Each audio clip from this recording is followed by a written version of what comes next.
What's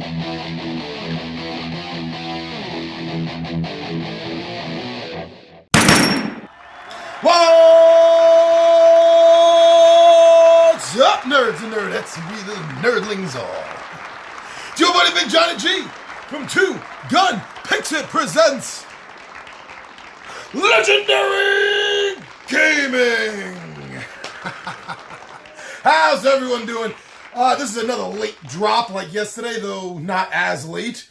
Wow, midday Monday monologue was more like midnight yesterday. I'll tell you, it's such a rough day, but I got it up maybe a few minutes after midnight, but I did get it up for yesterday. Technically, yesterday. Bear with me.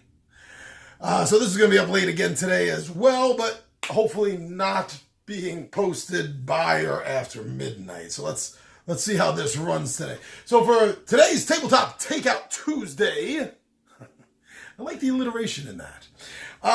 This is, as my regular viewers know, maybe if this is your first time viewing, you might not understand what a Tabletop Takeout is. And this is not a review, it's not a preview, it's not an unboxing, it's not a first impressions. This is a game you already know I like. If you see a game listed for this, you know it's a game I already like, so you don't have to worry about, is this a good game or not in his opinion. You already know that it's good. In fact, it's because of that very reason that it's a good game and that I like it, that I do these talks, because these Tabletop Takeouts are about games that you are ready to just take out and put on the table. They're that good.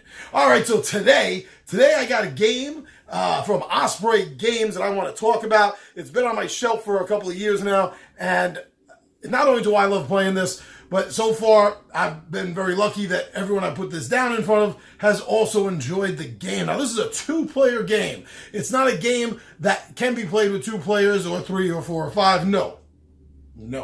This game is specifically designed for two players, like chess.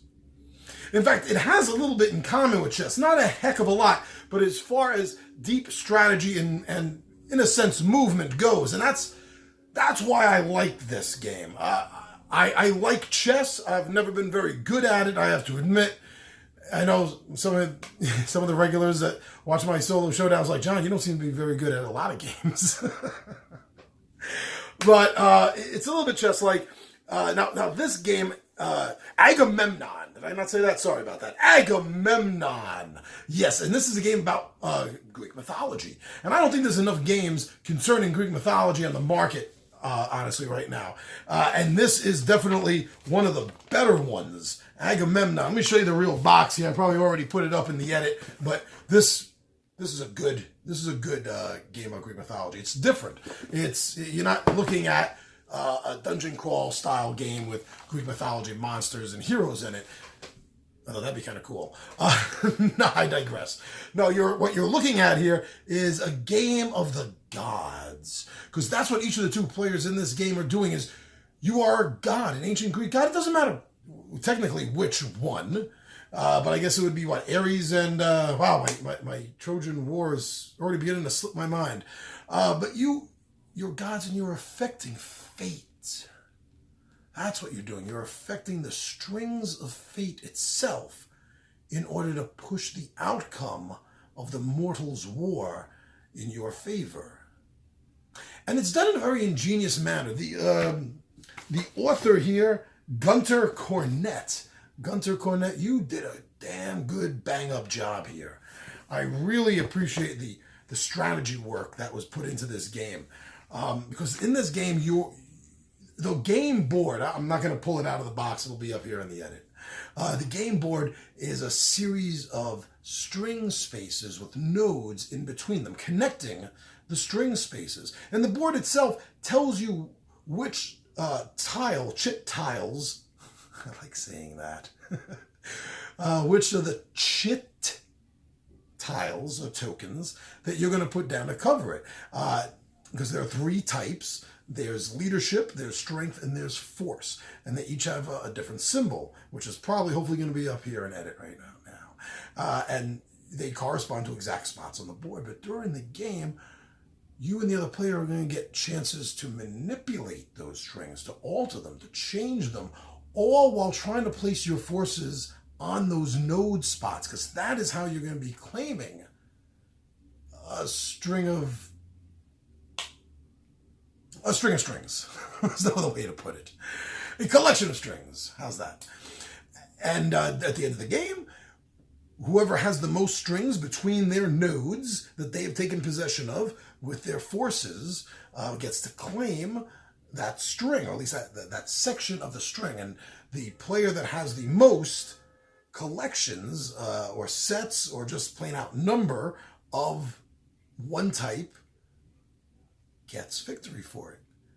And there's only 3 types of fate. There's 2 players. So yeah, it's always going to be ending off at the very best 2-1. So there's always going to be a clear winner. Now, the rules do talk about if there's a tie. If for some reason there's a tie in one of the strings, nobody gets it. Nobody gets it. So then it becomes interesting. Then you can actually have a game end in a tie because there's only 2 strings left and 2 players. So one player could get each of those. That makes it interesting. But that's never happened. I've played this game a dozen times already. And that has never happened in any of the games that I've played or any of the 20-sided warriors. So I'm sure it can happen. That must be in the rules because it happened during play testing. But it hasn't happened with us yet. Now, this game, each of the players is going to have a certain number. I think it's something like 15? 15 sounds about right. Each player is going to get these 15 circular tiles, and that's what you're going to be placing turn to turn on the nodes. And most of them are forces or generals. But each player does have, I think it's 2, of a very special set of these chits called weavers. Weavers, yeah, called weavers. And there's, like I said, each player is going to get a set of 2. And there's 2 types. So you have 4. 2 doubled. And warp. What a warp does is allow you to change the strings. I'm pretty sure that was it if I remember correctly. The warp one, yeah, the warp, you put that down on one of those node spots and you can interpose 2 connecting strings to it. So there could be a force and a leadership string connected to this node, and you just switch them. Now the importance of that is you do that, and the other player that was already counting on that being their victory, that they've established that this is their line, their string. Yeah, you just broke it. Yeah, because now they have a different thing, so it's not a complete set. You know, now you've just changed out one for the other and left them high and dry. Now the other one allows you to block. What that's going to do is you put that down on your node spot, and let's say you have 3 connections, 3 fates connecting this node. What's going to happen is they're all broken. Everything that connects to that starts anew. So if you have two force going through nodes, and then a third one connecting to that one that you just put your weaver on, and it goes past that, that's not whole 1 string anymore. Now it's 2 strings. And the player would have to make sure that they claim all ends of that now, or they're gonna lose it. So it's very interesting. And that's where I think it comes in a little bit chess-like. It's not a chess game, it's not a chess-like game, but because of this, it gives a certain strategy of planned thinking. That kind of maybe that's a little bit too strong of a phrase. You know, I think I feel more comfortable saying I found certain aspects of the strategy of this game to be reminiscent of chess. It gave me a sense and a feeling without me thinking this was a type of. Do you follow me on that? Does that make sense? That's the best way I can really describe it. But but anyway, because of this strategy, this back and forth, and that it's only a 2-player game, it plays quick. I don't think the game has lasted more than 45 minutes, probably not more than 30, to tell you the truth. Even when you're new to the game and it's your first game, because there's not a lot to learn. I mean, the rule book is not a book; it's a pamphlet folded over twice, so it's like basically 6 pages. You know, it's really easy to get into. It's easy to teach, easy to learn, and as soon as you understand the scoring point for each of the 3 strings of fate, that's it. Now you know strategy in the game because you know how to plan. That's what I mean. You know how to plan for your strategy once you understand the victory conditions. Yeah. This game comes out really interesting. And I don't think this game has gotten enough press, actually, and it deserves a heck of a lot more. A great 2-player game. And it's not going to take that long. It's going to take you under an hour. Like I said, 45 minutes tops. So a game this size is falling into the category, I would say, of a filler time-wise. Time-wise. It is a deep game. It is a thematic game. And I say thematic because of the fact that you're playing the gods. And it really reminded me of that scene from the original Clash of the Titans, directed by Ray Harryhausen, where Zeus has the pawns and the figures. And that's how he's controlling human life, by putting them in positions and predicaments and controlling them that way through a game of chess, kind of thing he was doing. And it gave me that thematic feel is what it gave me. So in a sense, yeah, this made me feel like a god. Woohoo! All right, my friends, I just wanted to make sure that I told everyone about this game. This is a really good game. Like I said, I don't think it's getting enough press and everyone should know about it. So thank you, everyone. Thank you so much for following us on Facebook and Twitter. Thank you for comments. Thank you for subscribing right here on YouTube to us. That's amazing.